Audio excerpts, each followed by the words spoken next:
Hello, friends. This is Chris Jantzen. Evil is the destruction of freedom. I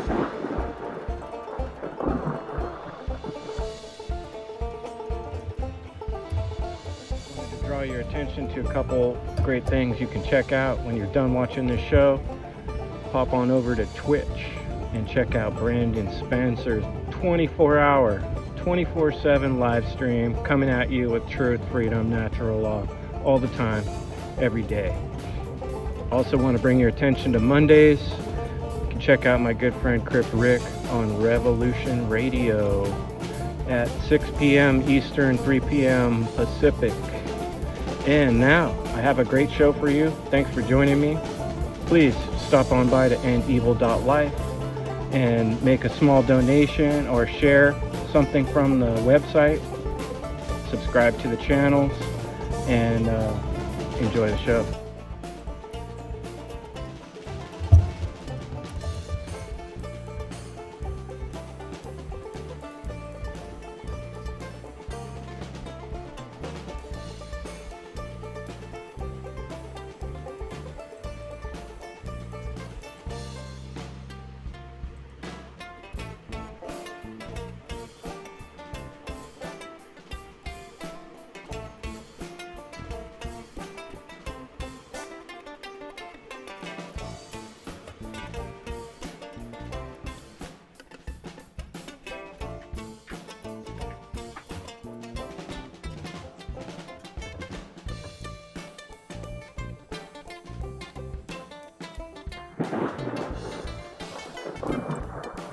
Hello, friends. This is Chris Jantzen. Evil is the destruction of freedom.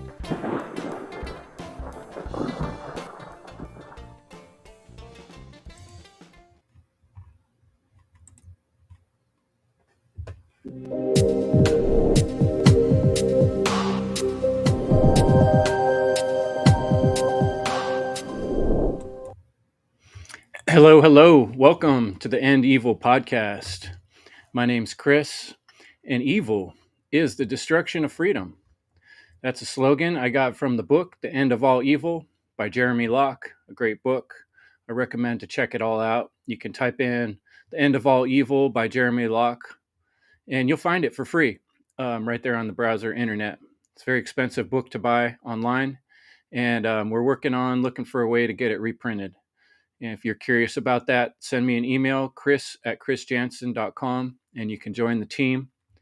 And you can also send me an email, chris@chrisjantzen.com, and share something that you want to see on this show. I'm taking contributions. I'm always looking for ways to get community involved. And that's why we're doing a live roundtable tonight. The topic we're discussing is continuation from the last week. The last week we talked about the zombie takeover, and that was with the One Great Work Warriors. It was a great episode. If you haven't checked it out, go on my YouTube page and look on the live link, or you can go to endevil.life. If you haven't yet, I really appreciate it, folks. Get on over to endevil.life and join the email group. And this is a good way to get involved with whatever we got going on. And there's also opportunities regularly on the show to come on live. So if you have a camera set up and you have some earphones and a microphone, we'd love to see you. You can also get on with your phone, but sometimes just a cell phone will be a little difficult with background noise and such. So we're trying to create content creators out there that are talking about natural law. And in the end, that's really the point of all this, is to create awareness and to help folks out in the world to learn, to recognize, to understand the concept of natural law, that there are laws to this universe. There are laws to reality. And natural means not man-made. So we're not talking about laws set in place by politicians or by rulers or authoritarians over time or religious people. We're talking about the inherent guiding principles of the world, of the universe. And by virtue of being humans on this planet, we have choices every day in our life. Every moment in our life, we have choices. and those choices involve the ability to do good in the world and to do things we want, to reach towards our desires. But in that process, many people find ways to lie, to steal, to murder. And when folks do these things that are not okay, that are not what we would want done to ourselves, it brings chaos into the world. So it should be a pretty simple concept that morality is important. If we're not morally living principled lives, then there's going to be more chaos around us. And the more we all, as humans, start to recognize the natural law of the universe, that our actions and our words and our deeds as humans affect other humans, and the outcome affects all of us and our grandchildren and their grandchildren, then perhaps we can start to recognize that the things we're doing, like trying to enforce our will upon other people with religions, or trying to mind control people with very subtle yet vicious, like advertisements and coercion through mental mind manipulation, all the things we talk about on this show. Over time, people have become indoctrinated on the whole to not recognize that the power of choice and the value of our life as individuals. So, yeah, it's all about teaching and learning natural law. We can discuss a variety of topics, but in the end, that is the topic that is most important. And if you're someone who's listening to this show, your goal, from my point of view, should be working towards how do you begin becoming a teacher of the concept of natural law, of objective morality, of even objective reality, to help people understand what's happening and how important it is for us to start making better choices for the future. So, on that note, I'm going to open up this show for if any other folks want to join. Looks like we got Leslie and Crypt Rick in the chat. Hey guys, and I saw Chris Nelson. If anybody wants to join me live on the show, and we're going to start discussing some of the zombie takeover stuff from last week. I already have in the studio here Derek and Brandon with me, and they're going to pop in just a second here, and we're going to continue our chat from last week. But if you're in the audience, I'm going to go ahead and put the link in there. If you want to join live, just make sure you have either a pair of headphones or a way to listen without getting background sound, and turn your camera on, and I'll bring you on in. So I'll bring these guys in and let them talk a little bit while I find that link. Welcome, Brandon, Derek, and looks like we got Leslie with us here too. Awesome. Welcome, guys. Let me see. Can I get you on the screen? How do I get you? Let's see. There's Brandon. There's Derek. And there's Leslie. So, let's see if I can get us all in here. All right. You guys, how you guys doing tonight? Doing well. Yeah. I'm doing I'm good. inspired to pop on tonight. Thanks, Leslie. Thanks, Brandon. Welcome, Derek. How's things in France? Pretty good.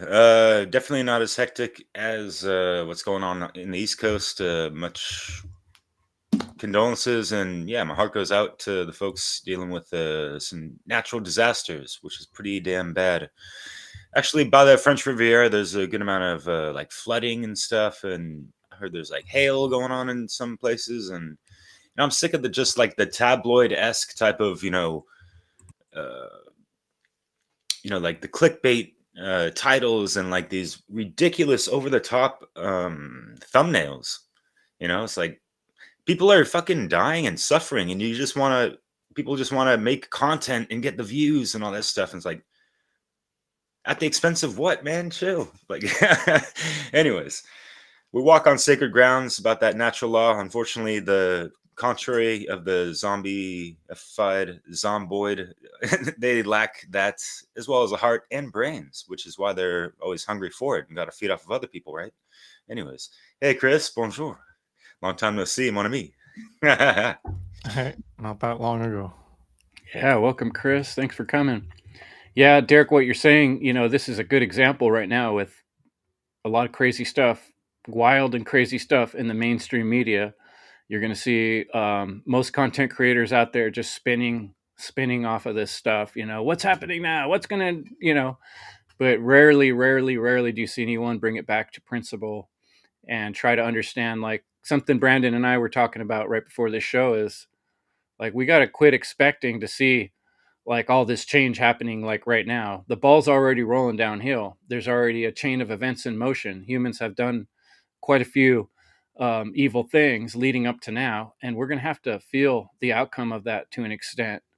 We're encouraging people to start looking at things differently and understanding natural law. That is the main important thing, but that might take some time. In the meantime, we're going to see some problems, and people wandering the streets with zombies is exactly what we're going to see if there's no food in the stores and people don't have a way to get resources, and we live in such a society that most people aren't self-responsible on food or health or water or anything.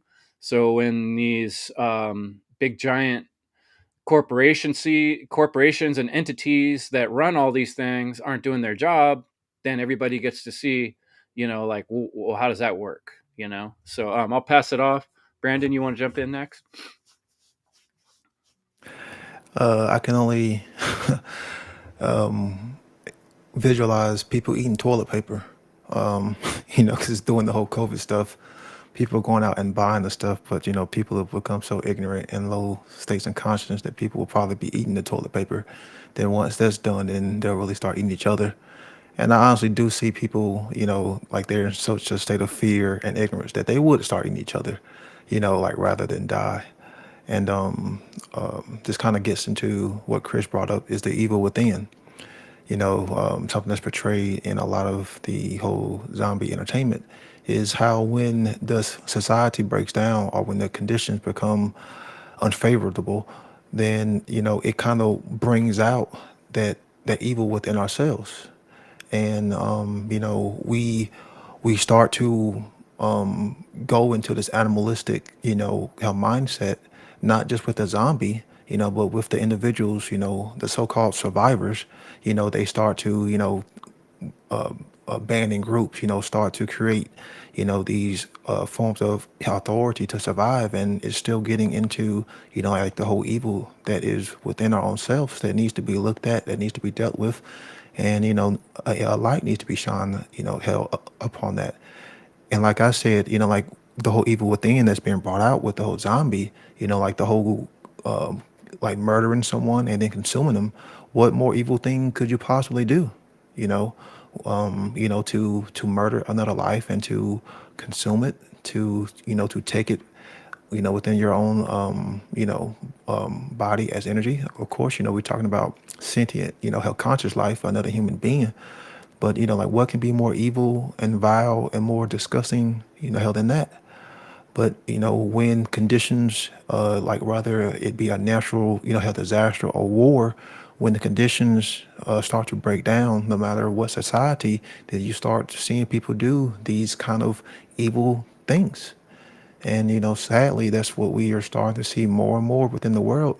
So I want to say like this evil within is being willed out of people at an unconscious level because most people don't even recognize the evil that is, that is within themselves. They think they're just these good, like these good human beings, and it's like, sorry, you're not.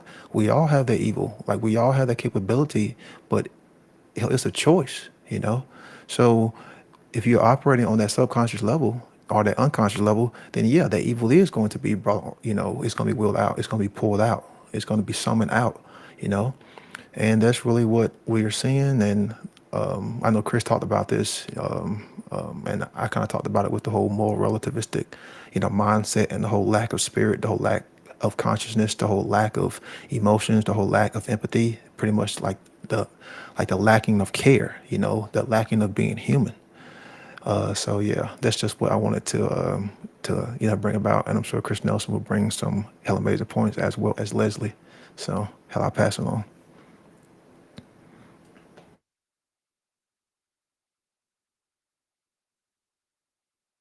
Who's next? I'll go. I was muted. Yeah, go ahead, Leslie. Okay. So I'm a mental health specialist. I'm a psychotherapist and clinical social worker. So that's my wheelhouse, and that's my perspective where I come from. And I have an understanding of trauma and how trauma hijacks our brain and nervous system. And I'm expanding my definition of trauma to include a chronic stress. Any one of us that's under chronic stress is getting wear and tear on our system, right? And that over time wears us down. It's traumatizing in different ways. It causes harm to our bodies and minds and spirit. And so I wanted to share a little about the effects of trauma, because trauma really is reflected in symptoms. And these symptoms are can mimic, I guess, this concept of a zombie, right? Being depressed, losing a sense of your own identity, having self-destructive behavior or reactive aggressive behavior, feeling unreal and out of your body, numbing, right? There's emotional overwhelm, right? So trauma puts our brain into an imbalance. It activates a fear. And so when our brains are out of balance and our nervous system is hijacked, then we are basically resorting to the non-human part of our brain.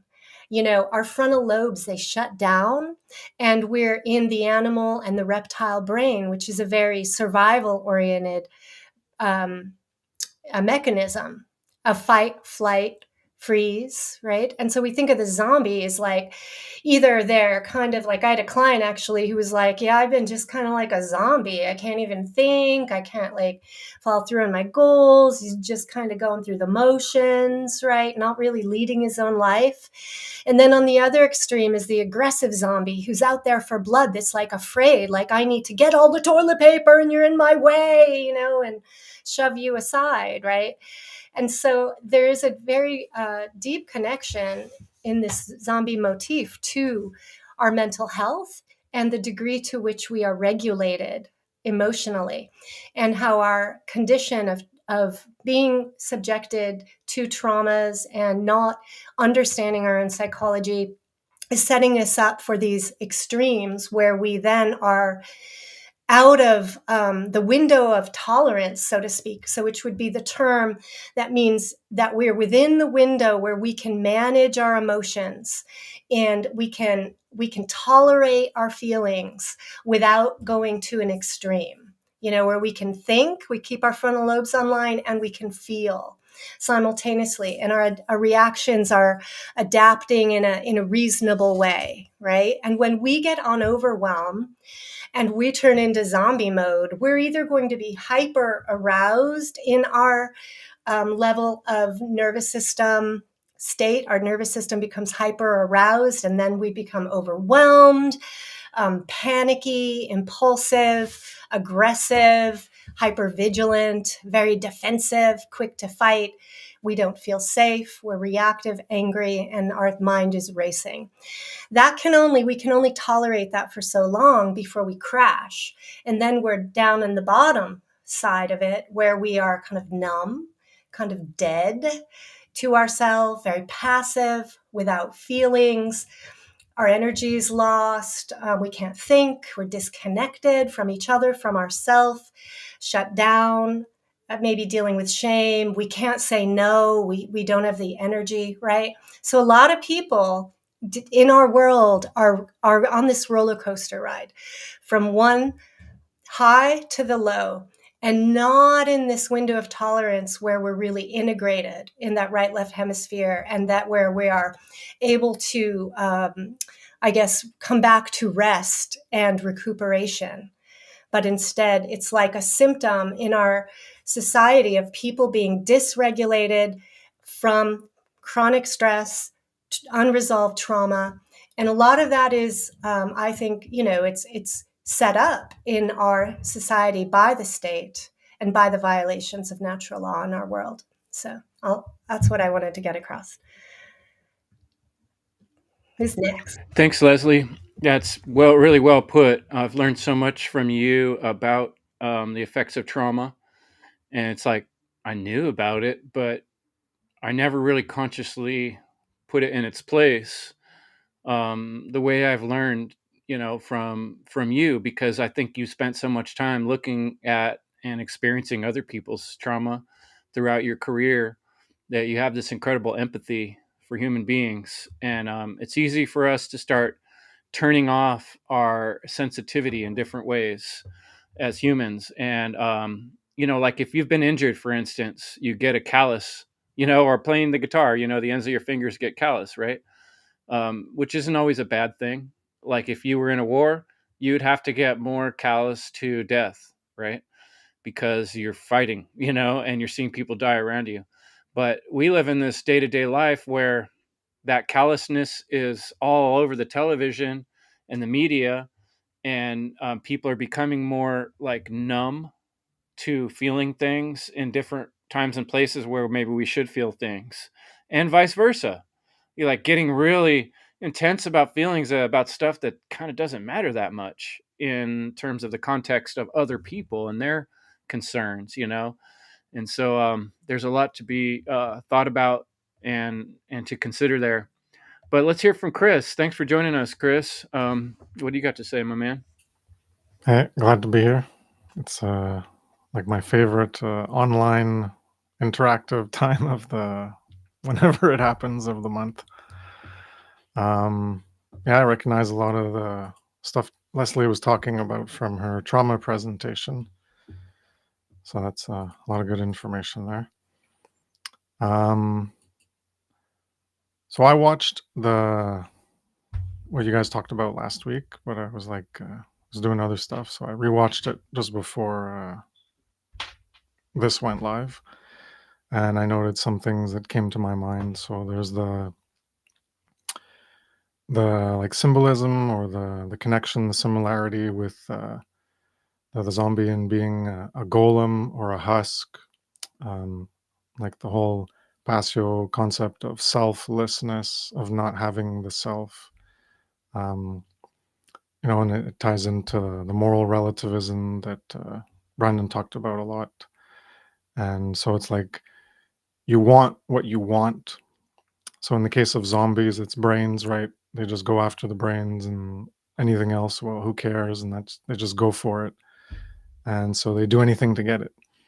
And that's the de facto Satanism. That's what people want is what they want. And that's what drives their behaviors, these motivations and these drives from a lower consciousness modalities, rather than that would be the selflessness part. It ties into the Satanism aspect of, they just want what they want. They wake up in the morning and they think of, what can I do for me and mine? And, fuck the greater aspect of care and agape and care for others and other sentient beings. And also the zombies. Another thing was the zombies as the undead. That's what they're thought of as. They're the undead. So they're dead, but they're moving, but they're not. So like dead but alive, but they're not alive because we're alive. So they're the undead. So they've been dead, but then they become undead. And so that's the whole Hiram Abiff and all that symbolism related to the dead, where there's no intelligence, no care, no will. That's what a zombie is. It doesn't think. There's no intelligence. Doesn't care about anything except for brains. It's the lower base drive that it has, but it has no care for anything else, and it has no will for anything other than that base underlying drive and motivation to go for the brains. So it's just programmed base behavior to eat, like the brains, or could be just the body parts. Just it wants flesh. Typically it's the brains that people like the stereotypical, I guess, part of the body that the zombies are known to go for. But pretty much in all the movies, they bite you anywhere. And maybe, I don't know, maybe in one of the movies it became part of lore where that's their favorite place to eat. I don't know where that came from, but so the majority of people are in that same mindset, where the relative to being alive and the living, or like with a capital L, living, and that relates to like ancient Egypt, where after you'd be dead, you go to the land of the east, and that's the paradise, and that's where you would become the living with a capital L. And only the pharaoh was part of that living group. And anyways, there was the whole manipulation of the power structure there related to that lore that they had. So that the living is someone who, in the true symbolism, like the esoteric side, not the manipulative side, but that's someone who cares for truth and is resurrected from the dead in that type of second birth. So the majority are in that dead space relative to that real alive space where you get that awakening to actually care for truth, and you start to embody that more and more, and you go through that resurrection into like a newer version of yourself that is higher relative to the previous part of your life, which was lower relative to that higher state that you're in now. And yeah, the majority is the masses, and that's the horde. Like there was a lot of mention of the zombie horde in the previous podcast, and that's the collective and the groupthink of the zombie horde. So that's where everyone has the same blueprint of thinking, right? In the groupthink, everyone thinks the same. So, and it's the same blueprint of behavior. So people are doing what others do so that they can fit in, so that they can belong. They can feel like they belong to someone, not to be ostracized, not to be outcast, because that social structure is heavily based on what other people think of you and their inclusion of you in their social circle. So if you go against the grain too much, then you get excluded from that system, that dynamic of social inclusion where you can rely on people and they'll do things for you. Because then if they exclude you, then they're not going to want to help you. So it's this survival mindset, this low base consciousness, drive, and motivation for fitting in, just to ensure that if you're in a tough time, then you have the people around you that will be willing to help you, as opposed to going against the grain or living in truth or saying hard truths when people in their lower uh, version of themselves that they currently are, they reject and they deny, and then they get defensive, and it causes conflict. So people avoid conflicts at all costs because it jeopardizes that social inclusion dynamic.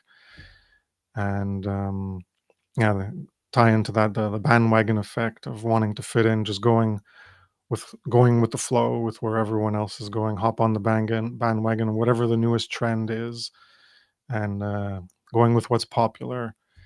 And the celebrities, the celebrity idol worship of celebrities say things and then everyone gets on it. Like Elon Musk was more popular whatever 4 years ago or whatever it was, and he talks about Dogecoin, which was a shit coin, and then it became super popular just because he talks about it. So people were like, "Oh, a popular person's talking about it. Let's get on it." And as this aspect of the majority and the masses, the horde, the collective, the group think, there's mindless repetition of the behaviors of others, where you're just repeating what others do, repeating how others think. So it's the similarity of being. There's also the similarity of being unconscious when dead. So when you're dead or asleep, when you're asleep, you're unconscious. So that's where we get the terminology of, are you awake or are you asleep? And if you're living or dead, the undead, the uninitiated, where you have more of an apathy for truth as opposed to an awakened, vibrant care for truth. And that brings people to the unconscious living, where they're living an unexamined life, which, as whatever quote that may or may not have been said by Socrates, I think it was, the unexamined life is not worth living. So they're living something that's not worth living. So again, it relates back to being dead, because you're not really living. And the unconscious living, that also ties into the unconscious and subconscious modalities of consciousness, where there's these motivations and drives for behavior that come from the unconscious and subconscious. So that could be from symbolism or popular people, so people engage in things and want to mimic things, imitate and repeat things, just because they don't even really know where it's coming from. So that's why like commercials and advertising and marketing does work very well on some people. So that's the unconscious and subconscious bringing certain drives and inclinations to the conscious mind, and then people act upon it, but they're not examining it to see where that's actually coming from, if it's something they actually need or they really want. And yeah, those are the three things that I have in my file that I noted from watching the last episode. Great. Thanks, Chris, for bringing all those things up. That's also a great summary. A lot of things that we talked about, but adding your own little twist. And you got me thinking about, for some reason, you got me thinking about leftovers from good food. Like just imagine you spent all evening cooking a feast. In the kitchen for an hour and a half and using all the pots and pans in the kitchen, and you put together this feast, and then right when you go to sit down to eat it, something interrupts you and you get pulled away, right? So then later you come back and it's like, man, it would have been this perfect meal, but now it's all cold. So you put it in the refrigerator or something, and then someone opens the door and the whole thing spills on the floor. It's like all that time and energy went into heating those pots and making those dishes and preparing this meal, and then you never got to enjoy it. And I think that's kind of like what we're talking about with this undead thing. It's like the whole universe conspired to give you this opportunity. It's the most valuable thing that we could possibly have, is the ability to live in a body and every moment make choices. And yet, because of the culture of indoctrination in our systems and the minds of most people, they're being robbed of every other opportunity, or almost all of them, and many times because they don't even recognize it's theirs to have. No one ever said you can think about things your own way. Ever since I was born, they were telling me, no, this is what you have to do. Get in this line here, go to that class. If you don't do good in there, then this is what's going to happen. You're constantly being given instructions and a recipe for what's going to work and what's not going to work. And rare are the people that say, hey, you can think whatever you want with your mind. You can do whatever you want with your body. You don't have to do what other people have told you. That message just isn't out there enough. It's not getting to people enough. It hasn't been, obviously. Otherwise, we wouldn't be on such a single track for destruction. But yeah, I see a lot of steam coming out of Derek's ears over there, so I'm going to pass it to Derek. No? I was just thinking about, yeah, it's kind of, I'm still kind of waking up. It's 3:33 in the morning. Perfect timing to chime in. Speaking of chiming, Chris, you reminded me of this, and it was brought up kind of not. It's just like the symbolic representation, like our job as resurrectors is to wake up the dead, and yeah, like the uninitiated, the unbegun, like the unalive, and then yeah, it's unfortunate, and sometimes that's kind of the way I speak, in just trying to light a little spark within the psyche, the soul, right? And yeah, Leslie, great points you brought up about psychology. And yeah, I was kind of curious as to what you thought about my kind of, it's not a big ass concern, but I was just like kind of confused as to why zombie movies are so damn popular, and like horror flicks in general. Yeah, there's a lot of females out there that really are attracted to those types of movies, and I don't know if it's just like the adrenaline rush that they get or that kind of stuff, but yeah, what's like the over fascination with these zombie flicks and these series and all this stuff, and like people are doing these little parody things on YouTube now and this and that, and yeah, I mean, we got mindless entertainment, mindless music, mindless food, mindless drugs, and all this stuff. So is it that much of a surprise that folks have kind of lost their minds, and there's this mental health epidemic or whatever, and it could be systemic or whatever, but Yeah, it just seems like since the dawning of the Rona, shit hit the fan. Of course, it was shitty times, and people came out the woodworks with their shitty ass fucking attitudes, and that's why they bought all the fucking toilet paper. Like, who the fuck does that? And why the fuck do you think that's such a goddamn fucking essential thing? Like, goddamn. In Europe, people still use bidets. Like, that's actually better for your booty hole than a motherfucking, torn up, bleached paper. I mean, how many fucking trees got cut down for this fucking shitty ass situation, man? God damn. Anyways, not to go on a little side tangents, but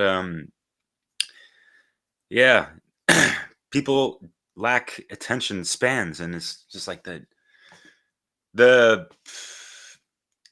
not in that frontal lobe,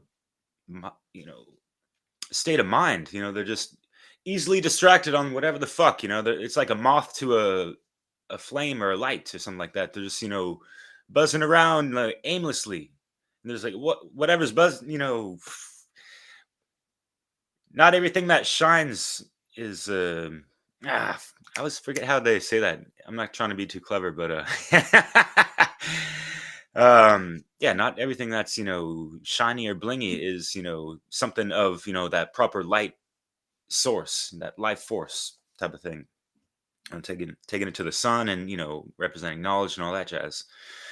I didn't really have a whole lot to say, but yeah, like as far as like movies and stuff, yeah, it's interesting to see.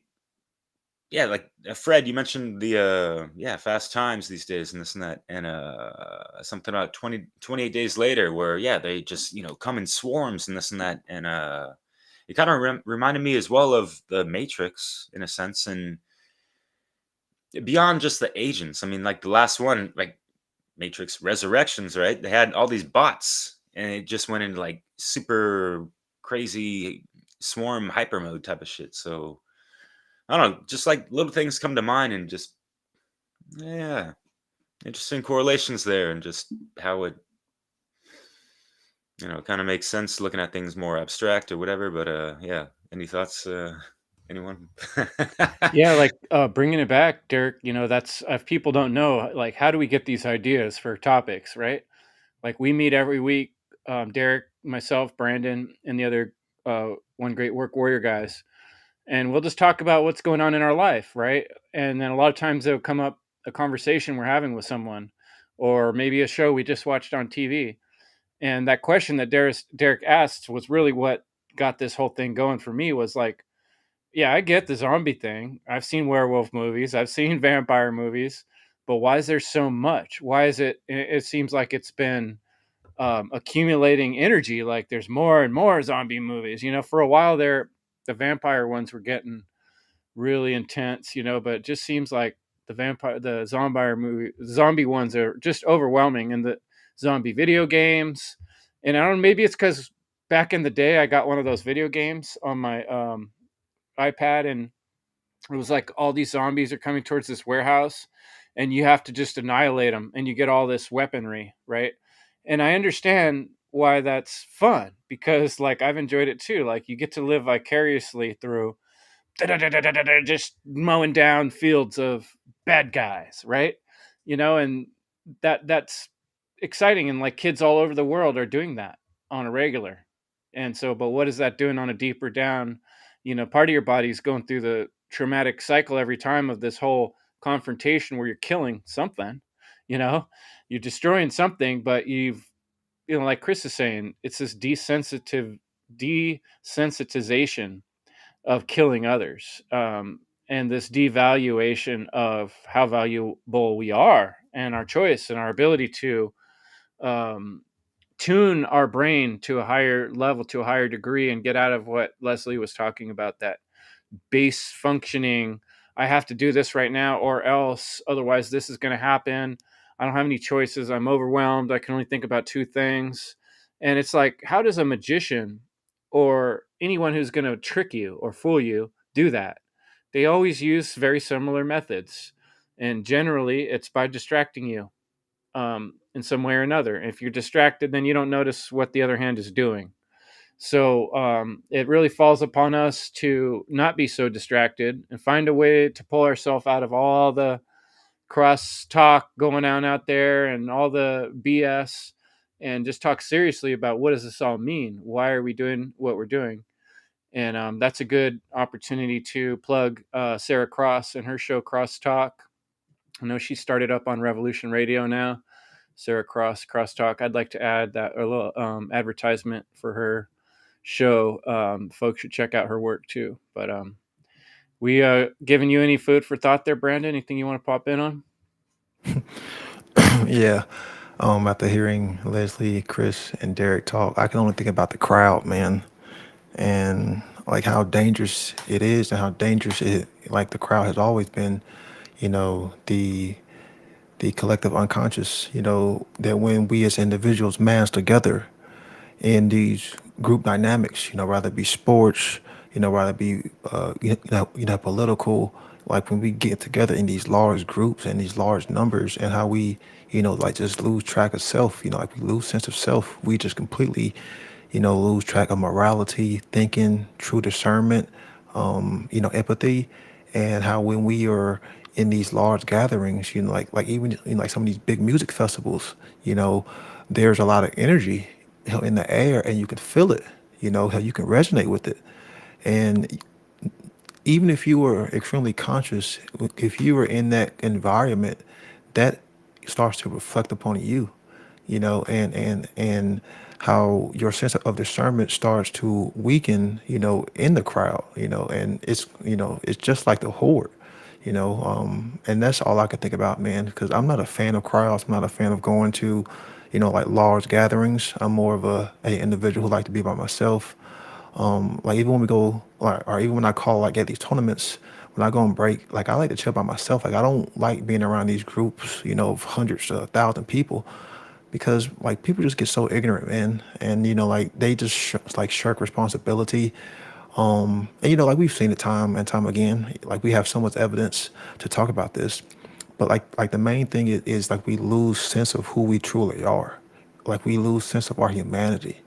And that's one of the biggest things that I'm trying to get to people, and what the whole symbolic, or the whole, like how nature of the zombie is what I was trying to portray in the form of, like what I was saying is I've always seen it as a representative of what man is in his lowest level state, even lower than a animal, you know, because like the whole consumption of human flesh is one of the most degrading things you could do. It devalues you. It'll start to break down your whole spiritual and physical being. It's so degrading. It's like one of the most dangerous and unhealthiest things to consume. So what does that say to consume such dense material? To eat another human being like that right there is just crazy. But symbolically, we're all feeding off each other. Technically, this whole system is feeding off each other. The government is feeding off us. Her order followers are feeding off of us. This whole system is based on that whole dynamic of feeding off of other individuals. So we live in like a zombie system. It's a corporation. It's a dead thing functioning as a living thing, but it's feeding off of all of us. It's feeding off of our energy. It's feeding off of our labor. It's feeding off of our children. It's feeding off of our grand kids. So like this whole motif is ingrained everywhere in society. And what Leslie brought up about the whole trauma thing, like that's very, like that's something that really needs to be looked at. Because like I said, like the whole image of the zombie biting you is traumatic. Like even in the movies, if you saw someone get bit, it was always traumatic. So you had that whole, like you had the whole traumatic cycle, starting, and then bam, you know, it's something that that was pretty much have brought about in all hell those movies.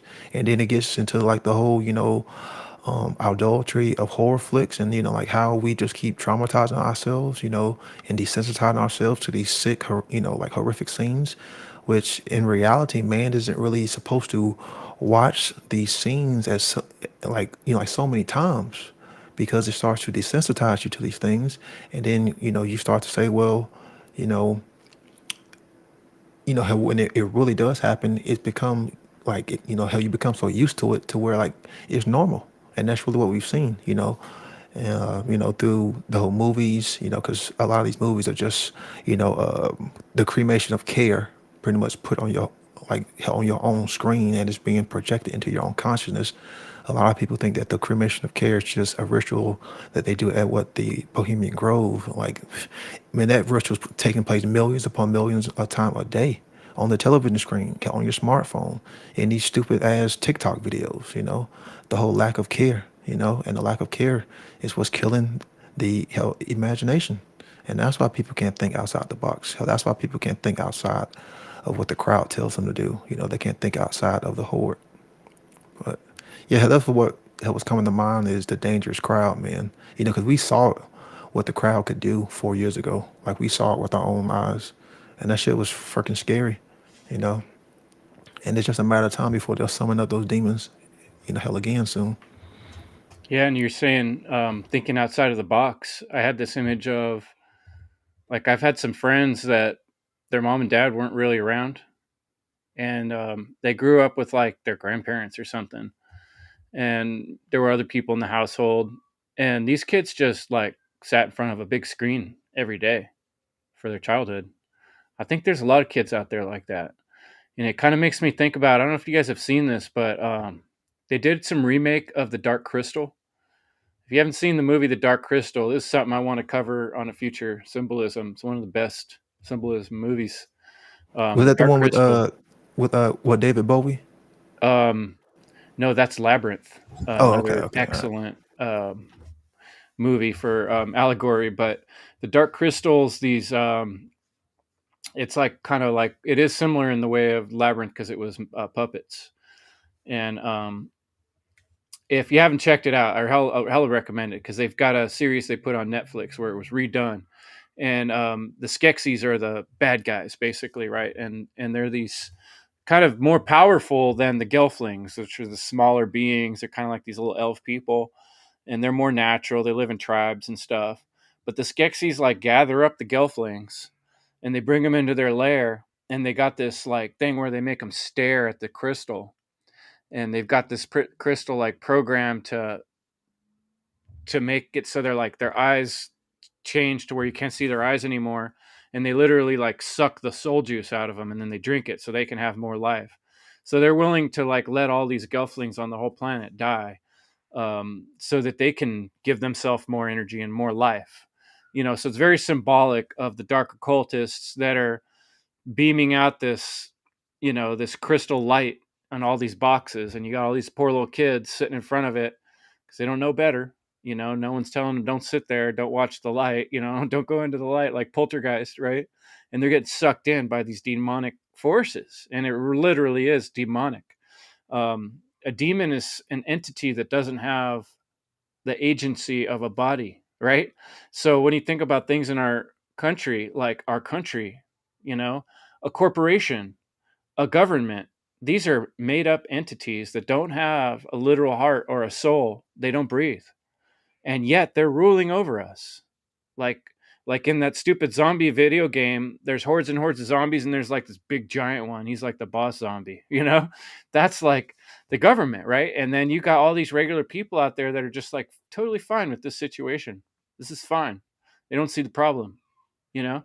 And so that's what we're trying to do is like highlight just how serious this is. This is like the Skeksis, like mesmerizing your mind and everyone else's mind day by day and all the children of the world, and you're growing up and not realizing it over and over, day after day, moment after moment. And some of us are trying to say like, hey, I'm not most brilliant guy, but there's a problem here. We're not doing the right thing, we're doing the wrong thing. And and that's why we're trying to do this show and educate people. I'm not saying I'm perfect, Derek's not saying he's perfect. We're saying, hey, we all of us humans, we got to recognize what's happening here on a large scale and find a way to start seeing it for what it is, because just being aware of it, just being awake to it, just being able to talk about it with confidence does huge amount for our ability to work together and make it stop happening. But until we're all, or enough of us, are on that same page where we're like resisting the Skeksis and trying not to look at their evil crystal, then we're just fueling the fire for more of this terrible crap to keep on happening, because we're one of the zombies that's actually doing the bad things because we allowed ourselves to get hypnotized by their dark crystal light. But Leslie, I know you got something good to say, so I'm gonna pass it over to you. Well, I got something to say. And I think this is good brain food that, you guys are producing here, compared to the brain food of the zombie, right? That the zombie's going after to seek immediate gratification without controlling their impulses, with no real direction or goal with their movement, right? Just survival. And I think that this curiosity, this titillation with zombies is really about our primal fears. It reflects something that's inside all of us. Our archetypal fears, as one of our commenters said. And I think we've had a lot of really good comments that are kind of stimulating my thought. So, we all have the shadow inside us. And when we are under duress and in these difficult survival modes of operation through life, we have all sorts of dark emotions, right? The despair and the helplessness. And Fred, you made a comment about that, about it really catalyzes, dangerous behavior and impulsivity. And I think that humans are have this tension between the fear of losing control and the desire to lose control. I think people have fantasies about just like saying whatever the fuck they want, just going crazy, and you can see this in concerts. You can see it, in MMA, you can see it in the wrestling, right? There's a need to channel and process this deep, shadow material. And that I think the tension of that gets bigger the more duress that we experience, in our lives. And that we're in a boiling pot right now. The pressure is increasing. So I think that may explain some of this obsession with these zombies, because it's an outlet, it's a need for people to channel this energy. They're not doing it consciously necessarily, but like Brandon was saying, we are feeding off each other in this world, metaphorically. And I think people know this. They can taste the blood. It's really something very primal, and people don't know what to do about that, how to get out of it. And like Rick was saying, about he's in chronic pain. Right? He lives with chronic pain, and he needs to overcome. He needs to, he's learning about that. Well, that's a skill that all people really need to learn, is how do you process pain and discomfort? How do you develop the discipline, right? To use the discipline rather than letting go of that energy. And if you're just stuffing it down and ignoring it, you're not processing it. And it's not going to go away. It's going to be this pressure underneath. It's going to come up and need an outlet. So the trick is to take personal responsibility. No excuses, right? We can have compassion for ourselves, for each other, but the bottom line is personal responsibility to do something with all this pressure that we're feeling, and to learn about, our own self and our psychology, so that we can manage this tension and this energy in a responsible way, in a way that has direction and goal, that's not just mindless and just about like burning off the steam and leading to things that are more addictive or very temporary. Right? People are reaching out to all sorts of temporary feel goods, but it's not really doing the job right. So let me see what else. And I think, Chris, you talked a bit about the culture, and how people are not questioning the culture that we're in, that not questioning the status quo, the conditions of our slavery, the 40-hour work week, the little, First you do elementary school, then you do middle school, then you do high school, then you go to college or you get a job and you work 40 hours and you got to do this to pay your bills. And then maybe you get married or you have a kid, in whatever order you decide. Doesn't seem to matter anymore, and it's and then people are embracing this culture, but then by doing so, actually creating a lot of their own internal tension and unmet needs that's then churning inside them and creating this energy they don't know what to do with. So here comes Zombieland, So I'll stop there. Thanks, Leslie. Yeah, and also thanks for pointing out we are getting some good comments. Really like Adam's comment. I'm going to read it because it wasn't showing it on the whole screen. He said, "My take, for what it's worth, the zombie genre taps into deep archetypal fears, representing the shadow, our repressed unconscious drives, and modern society's anxiety about losing individuality in a mass consumer-driven culture. Zombies symbolize a fear of becoming soulless or disconnected from deeper meaning, as well as the death and rebirth archetype, reflecting both the collapse of society and the potential for renewal. It's a metaphor for our collective fear of societal collapse and loss of identity, while also exploring the chance for personal transformation in times of crisis." It was pretty well put. And then there's also some good comments by John Bain in the Instagram chat. And he says, it kills your empathy and ability to feel, being unconscious, that is. Not everything that shines is great. And he's talking about the film The Purge or the ancient gladiator rings as another example of, that desensitization, I think is what he was probably referring to there, because that's when we were talking about that. But yeah, thanks for everyone who's hanging out in the chat and making comments and giving this some thought.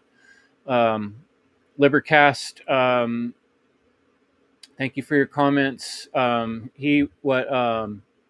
He was saying, what Fred was saying was, okay, what about solutions?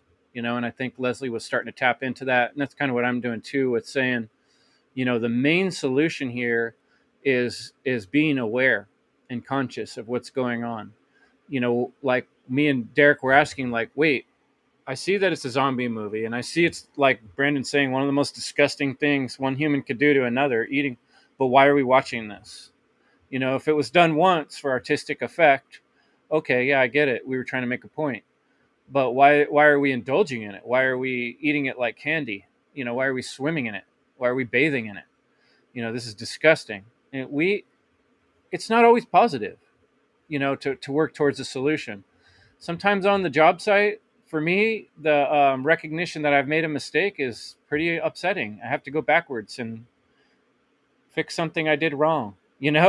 That's where we're at in humanity. And the path forward is turning around and looking at what we've done wrong, and then turning back around and, how do we transform ourselves and not be zombies in the future? How do we help other people be conscious and aware? Well, our solution, those of us who are here, are learning to be better speakers, are learning to find metaphors, find different topics and visuals to back up what we're saying, find other human beings that can reflect off what we're saying, and say it in such a way that maybe other people out there can watch it and understand it and think about it. If two people tonight are laying in bed thinking about natural law, yeah, we did that. I want 2,000, 200,000, 2 million. But if I can get two today or one, that's what I'm going to have to, take. That's going to be the takeaway. So, yeah, thanks everybody for sharing. I'll go around if anyone has any last little comments here. And then I got a cool little video. Derek did some awesome work for me. He put together a little musical compilation. And one of our awesome and evil podcast supporters and helpers, Marvin from Join the Internet, made a song about zombies. And Derek put some visuals to that. And we're going to play those at the end of the show tonight. So I'm looking forward to running the show out with those couple little things. But we got a few more minutes. If anyone had some stuff on their mind, feel free. We're not in any rush, but go ahead. Chris, do you have Yeah, I something? can add a few little things going out. So the distractions, that's a major part. I think in some of my older work, I've called it perceptual distractions. So whatever catches our attention through whatever we hear, whatever we see, well, we turn towards it, and then our time and attention goes towards that, and then we can feed into it. So, for example, like what Brandon was saying about the crowd and stadiums. So there's tribalism in that, and you don't fuck with the tribal identity of someone's sports team, because those diehards are defenders and they're gonna attack you if you if you go against that tribe. Or so when you're in a crowd situation and everyone's thinking the same way and there's like immorality that's supported, well, your survival, if you go against what they think is the norm, what's been normalized, then you could end up on the wrong end of that beating stick. But about the distractions, what I was going to say was that the I don't even remember what the crowd part, so I'll go to something else. The one thing that I've mentioned that is a major problem in the so-called truth and freedom movement is the distractions that people focus on in terms of like what I call the lower part of the great work, the first part, which is making people aware that there is evil going on so that they can care and then be motivated to want to do something about it. But people get stuck in that, and it just becomes about the flavor of the week, because every day, every hour, every week, every month, there's always something new. There's always something. Look over here, they're doing this bad thing. Look over there, they're doing this bad thing. So let's talk about this bad thing going over here, and let's talking about this bad thing over there. But if you keep just doing that, then all you're going to end up doing is talking about the bad things that keep coming up, because that's what they're doing. They're generating evil, and they're getting other people to generate evil. So there's going to be an endless supply, an infinite supply until the end of time, or until we annihilate ourselves or whatever. But it's just going to be an endless supply of, oh, here's an instance of evil. Oh, well, look at this today. It's like the flavor of the week, but it's for actions of evil and immorality that happen, and people get stuck on that aspect of describing the prison. So it ultimately goes nowhere. It's like, okay, you're aware of evil, well then go to the second level, which is to teach how to end evil, which is moral education. People, that's hard work. First you have to understand it, and then teaching it, well, that requires confidence and will and courage and overcoming things. So one of the solutions, the ultimate solution, is moral education. And before that, is all the shadow work, the work on ourselves, stuff that Leslie's been talking about. Another thing about repetition is, like Brandon mentioned, I think it was Brandon, the normalization. So we get normalized into immoral behavior because the more we see it, the more we get desensitized to it, and the more we accept that, oh, well, that's just something that happens, and then you care less about it because, well, that's just happening and there's nothing I can do about it. So then you feel disempowered and learned helplessness. So you're that elephant tied to a little stake that they could easily pull out, but they've been normalized to accept that they can't do anything about it. And one thing about the zombie genre is that hasn't been mentioned, that I think is something that's attractive, is in all pretty much all, anything worth anything is always going to have a moral undertone, a moral narrative flowing through it. So when you have an adversary and people coming together to fight it, that's something that I think people enjoy, is this battle of good versus evil. So in the zombies, there's this like non-stop force that can just come at you, and you just always got to be on alert. So there's, like in the Walking Dead series, it wasn't just zombies attacking all the time, or in 28 Days Later, or whatever movie that deals with zombies, it's not just zombies attacking. There's a backdrop of how people are coming together to deal with a foe or an adversary and trying to overcome it or unite together in a way that's more harmonious, and trying to cooperate in order to contrast that force of like unspeakable evil that's like literally eating other people, as Brandon says. It's just disgusting, but these other people are trying to combat that, to go act as a contrast and subvert it or push it away or do something. So I think that's apart from the negative, I think that's probably the thing that people, maybe I'm wrong, but that attracts people the most to like these types of things, is that there's this huge uh, adversarial horde, and people are coming together and uniting and cooperating and trying to survive and move forward. I think too, Chris, the overwhelming aspect of it is also one of the thing that holds people back or makes them get that kind of, I fuck it, I just give up. And I've heard it in so many people I've discussed with. They're like, look at the world, look at how people are acting, look how many screwed up, effed up people there are out there. How are you going to change all that? Forget it. There's nothing we can do. It's like those zombie movies or games where there's so many of them. It's such an overwhelming force. It's easy to start losing hope. And like in those movies, they work with that. Okay, what about the people left that aren't zombified? Are they giving up? Are they losing hope? That is a real problem. And so I think as far as solutions, like Fred's saying, one of my solutions is I'm never giving up. I have my own trajectory on what I'm going to do in this world while I'm here, zombies or no zombies. And I'm going to keep pushing in whatever way I can towards that trajectory. And that's to learn to make my soul stronger. Some more positive solutions, work on your health. That's something I'm constantly working on. Just got done with Sober September. Yes. Just like working out more, working on martial arts, meeting more people, putting your work online, learning how to do more types of work. But anyway, I could keep going on and on, but I'm really happy to see Theo here. Thanks for joining us, Theo. I'd love to hear what you have to say, and welcome to the show. Thank you, Chris. Oh, popped off as soon as he got on there. Let me bring him back in. I think maybe that's an internet issue. There we go. Try speaking again, Theo.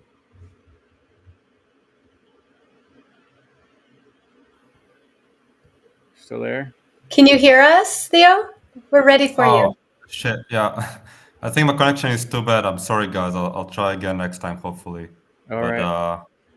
Thank you so much, and keep doing the great work. I love it. Yeah, we hear you now. If you want to make a few points, go ahead. Yeah, man. You can hear me now, because it's really bad. I cannot hear you. It's like very robotic. You're coming in pretty clear. There might just be a delay on your side, but yeah, you're coming in clear for us for the most part. Okay. Yeah, so what can I say about zombie mindset and stuff like that? Well, I feel like all of you already brought all the greatest points that I could come up with. So I don't know what I can really add to it. But I feel like it's more about helping those, Well, I think what Theo's saying is it's about showing up, and that's kind of a good example of what he did tonight. He obviously the internet's not working with him, and but he showed up, and he came on screen, and another person who makes a really good example of that is Jerry. Jerry's not here tonight, but many times when I've done these roundtables, Jerry has shown up. Every time we've had meetings, he shows up. He doesn't always have the perfect thing to say, and sometimes he'll admit it. I don't know what to say right here, but he tries, and he shows up, and he gets on screen, and he's ready to talk. Even if he's not sure what to say, he'll try. And he'll just sit there if he doesn't and listen and be ready. And I think that is a tribute to what we all can do. Do what you can. Show up, be conscious, be aware of what's going on, and be a human being, be animated. Do not follow orders unconsciously. I'd say that's the biggest thing. So we need to be our own masters. Thank you, Fred. That's a good way to put it. So yeah, any last words from you folks before I play some of the awesome work that Derek put together and join the internet song? I'd like to share a little bit. I think that, we all need to go inward. We need to be observant about what's happening inside us. And endeavor to really get to know our deepest self, and then also really observe what's happening in the outer world, seeking the truth, right? And separating out our own fantasies and our own false belief systems and the things we're clinging onto for safety, and let that aside to really look at the reality and the truth of what's happening, and then ask questions. Look for the why, peel back the layers. Don't stay on the surface of things, but peel back the layers and really seek to understand the why. And you could think of like the 7 generations. You want to be thinking about what you're doing in terms of how a behavior will echo into the future. How will, and just the standard sort of like, what if everybody did this? That parents in my generation would say to us kids, like, well, what if everybody did that? How would that work? Right? We need to think like that. We need to recognize that there's an outcome for our behavior, especially when we do it in hordes, in large groups, right? That's creating an energy. So we want to be very mindful what we join in on, and really be thinking about that, the impact on the future and other generations, other people. We want to be also thinking about our behavior in terms of, okay, my job, let's say I'm doing my best at my job, but if I'm working, let's say, for the government, the money that's paying my good job, so to speak, is like blood money, right? There, you want to also follow past the obvious, past the immediate layer that you're living in, like me and mine, to really look at, okay, so then where does this money come from? And then where does that come from? You can continue to follow the threads, outward, to then evaluate through the lens of morality, through the lens of right or wrong. We have to hold on to a moral compass as we're evaluating the truth of what's going on inside us and outside us in the world. And then with that honesty, make adjustments and start to align with moral principles and with the truth, and to make choices that are consistent with that.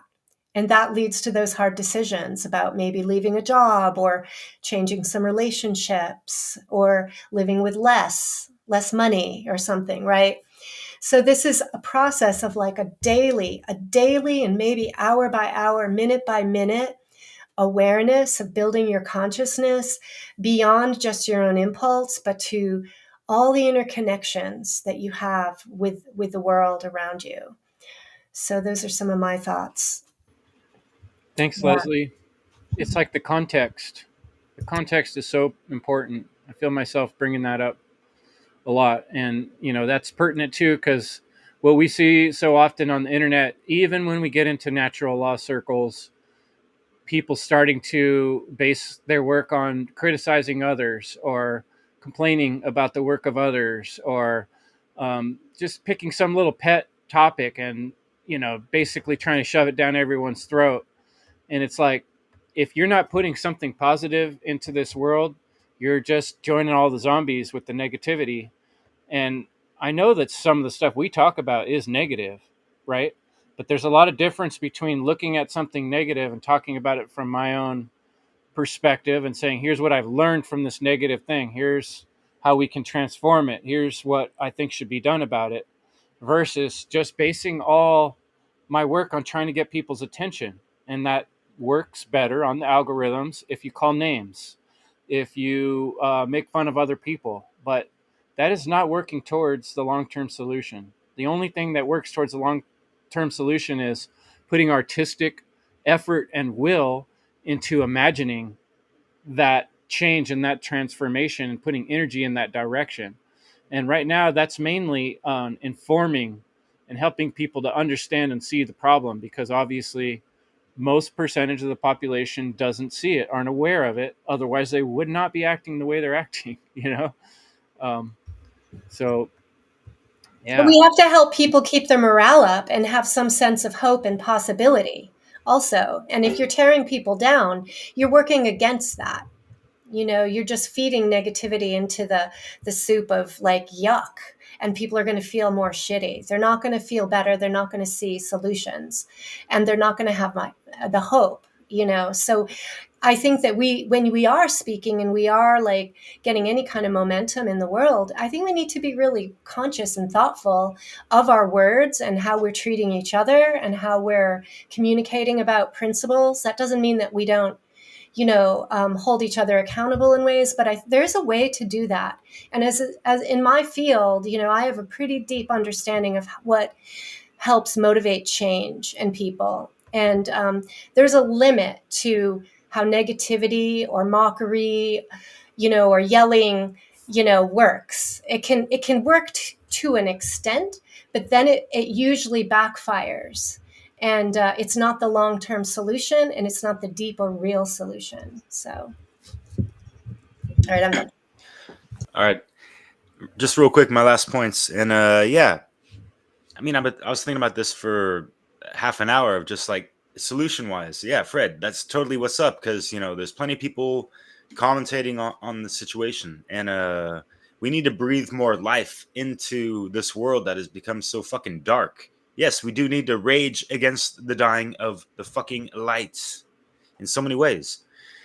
And sometimes in my artistic aesthetics of, either mixing the music or whatever, even just my style of, living, well, I'm trying to, infuse encouragement and just trying to be a good role model of someone who is living, well within their skin, who feels, good and one with nature, if you will, and who has that, proper upright pentacle with not the inversion, with the head in the ground, as we got that resurrection and we're not in zombie mode anymore, right?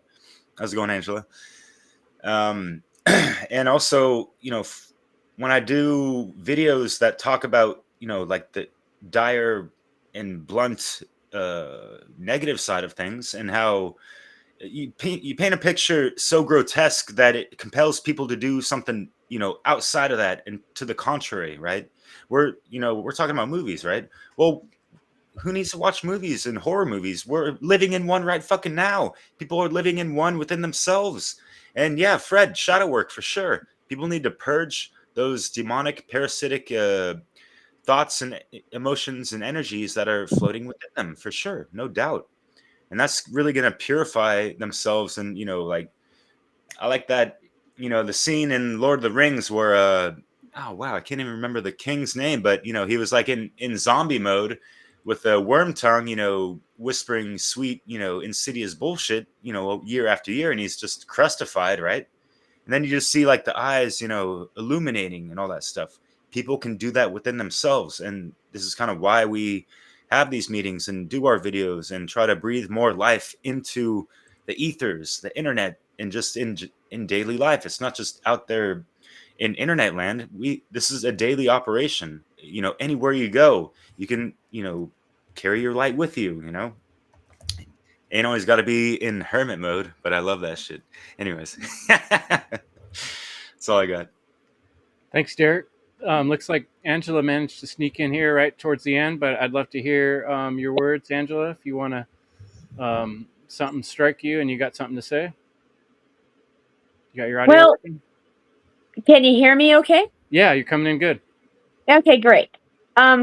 Forgive my blue light glasses. They reflect the screen, and I'm on mobile. So all I know is that if you don't know how to plan in your life for eventualities, say like when you're young and you've got a test and you don't study for it, then you're going to follow the crowd and cheat, or you're going to follow the crowd and not do anything and fail. What I've come to find out is that people who plan, who look toward the future and not just skate by on what's available in front of them, have succeed. They just succeed. And I think the zombie mentality comes out of that NPC meme, the non-player character, because they are rote, they do not plan, and they only react to their surroundings. And although this has probably been brought up before on this cast, I just want to say that being a planner in your life and anticipating the goals and the plans that you have, sometimes it's a good time not to reveal all those plans, because people will show up to thwart them or talk you down or talk you out of them or do this or do that. And sometimes plans need to keep, you need to keep them close to the heart. You need to keep them close to the spirit and the mind, because sometimes plans take a long time to manifest. And I find that being honest by omission sometimes works in this world. And I hate to say that. I don't want to leave out the truth, but I'll give enough truth to where people understand what's going on, and then plans can still move forward. So I think that's my contribution. Thank you for letting me share. Awesome, Thanks, Angela. Thanks for being a long-term supporter of the show, and like I said, showing up and coming on and offering your unique point. That's beautiful. That's what everybody needs to be doing. Because each of us hone in on different aspects of the truth. And Derek sees one thing in France, and Leslie experiences one thing in her job, and Brandon sees nothing at the baseball field, and Chris sees another thing in his family dynamics or out in the world where he lives, and Angela's experiencing this realization, that, and I, in my mind, when she's talking about planning, I'm thinking about taking the initiative. I'm thinking that part of you that wants to plan, like, I feel like some people don't realize you can do that. You can think in your own head. You can make your own plans. You can have plans within plans.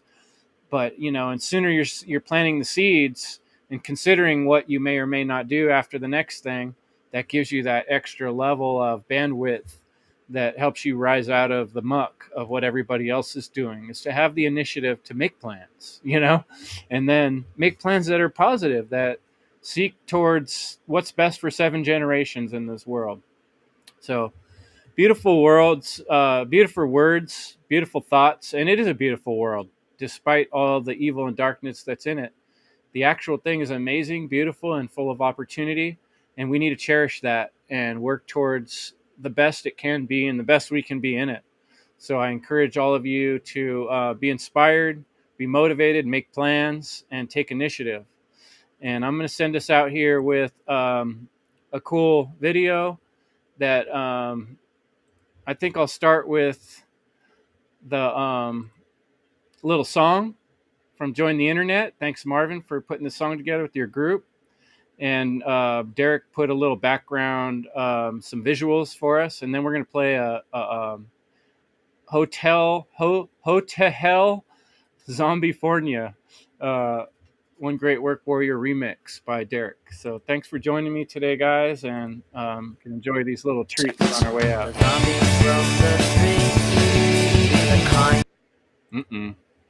It disappeared. Sorry about that, guys. I'm going to turn this off, and I'll turn it back on. Here we go.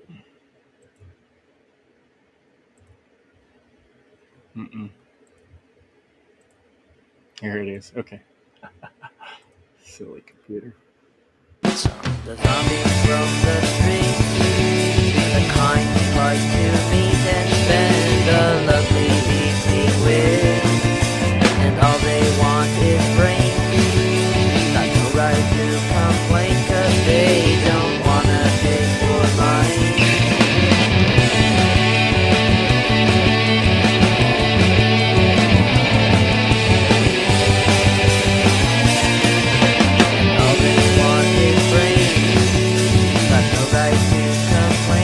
They don't want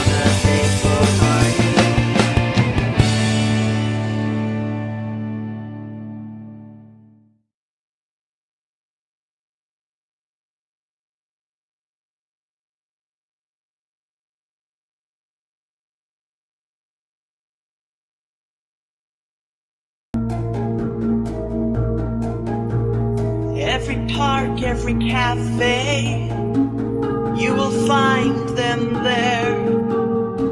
No eyes raised to greet us, they just scroll and they stare.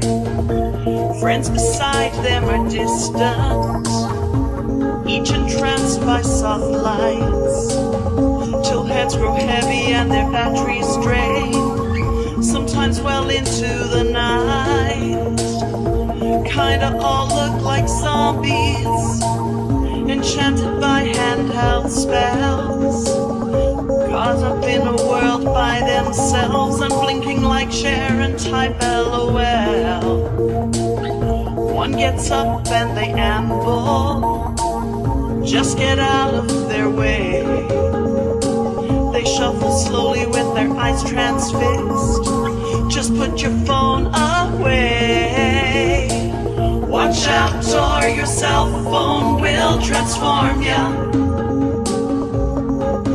In front of your face, in front of your face, stuck in cyberspace. It's chewing you up now, don't say I didn't warn ya. Like the living dead, just lift up your head. How did your lives get so twisted? You wanna talk, just press send. A million followers on Instagram, YouTube subscribers, and strangers called friends. Face-to-face conversation, you prefer emoji. Swipe left or right, give a heart or like. Please just talk to me. Every new place they check in, what is the Wi-Fi? And if the internet is down, well then it feels like they might die. Even on the toilet, their phone calls their name. Under the covers in the dead of night, playing Pokemon games. Watch out or your cell phone will transform ya. In front of your face, in front of your face, stuck in cyberspace. Just lift up your eyes, the real world's too good to bore ya. You'll see things you find will deserve real lives.